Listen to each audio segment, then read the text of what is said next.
boss, but what would you say now to the millions who have been inspired by your work, the fight for freedom and justice that you've undertaken in your life? What would you say to them who are now profoundly pessimistic about the neoliberal response to a pandemic, let alone gross inequality around the world? Well, basically, we fight on. It's difficult to come out onto the streets because of the nature of this epidemic.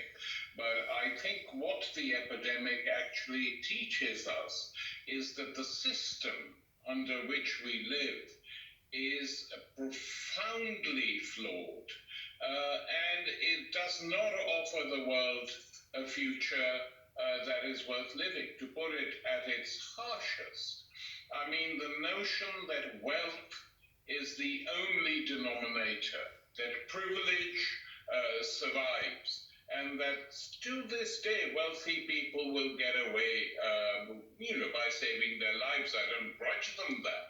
But what about the rest of the world? So I think the neoliberal capitalist system, which has been enforced now effectively since the 80s and turbocharged since the 90s of the last century, needs to be dismantled. All the countries that are seriously attempting to come to grips with this epidemic, I mean, Macron in France, whose career and whose election is based on making France a totally neoliberal state, has now been forced to reverse all that and offering to pay the utility bills, cancel tax for the people not so well off, etc., shows that deep down, this entire layer of rulers which govern the Western world are aware that the system which they've been defending and supporting doesn't work for a majority of the people.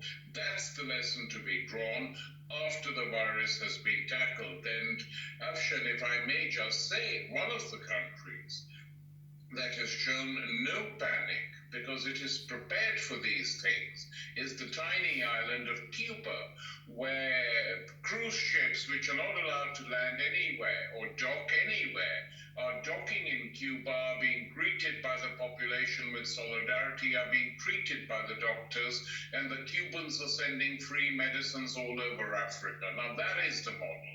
Whereas in the West, they still can't decide whether to maintain sanctions against Iran or Venezuela, which is totally and completely disgusting that this is still going on when the entire world is facing this crisis.